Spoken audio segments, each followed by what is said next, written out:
बहनों और भाइयों, लखनऊ में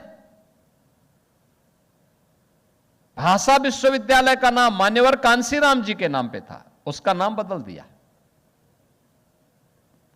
यानी अपने आप तो बनाना नहीं, लेकिन नाम बदलने में माहिर थे, क्योंकि उनको चिढ़ थी। और आज वे लोग यही काम करके समाज को अपमानित करने का काम करते हैं।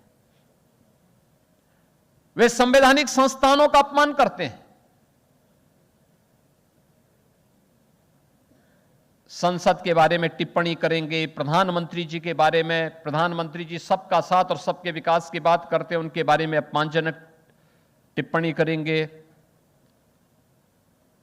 चुनाव आयोग के बारे में टिप्पणी करेंगे, न्यायपालिका के बारे में टिप्पणी करेंगे। भारत के संवैधानिक संस्थानों के बारे में और भारत के राष्ट्रीय प्रतीकों पर उंगली उठाने का मतलब बाबा साहब भीमराव अंबेडकर के द्वारा बनाए गए संविधान का अपमान। और बाबा साहब भीमराव अंबेडकर के द्वारा बनाए गए संविधान का अपमान का मतलब बाबा साहब भीमराव अंबेडकर का अपमान। और भारत का वंचित, भारत का गरीब, भारत का दलित यह स्वीकार नहीं कर सकता है। लेकिन यह उनकी फितरत बन चुकी है। वे वंदे मातरम का अपमान करेंगे, राष्ट्रगान, राष्ट्रगीत का अपमान करेंगे, समाज को जाति के नाम पर बांटेंगे। और जब सत्ता में थे तो केवल अपनी परिवार के भरण पोषण के लिए सब कुछ करते थे। ये हैं समाज को बांटने वाले लोग, सामाजिक वैमनस्यता पैदा करके, तुष्टीकरण के नाम पर राष्ट्रीय सुरक्षा के साथ खिलवाड़ करने का काम।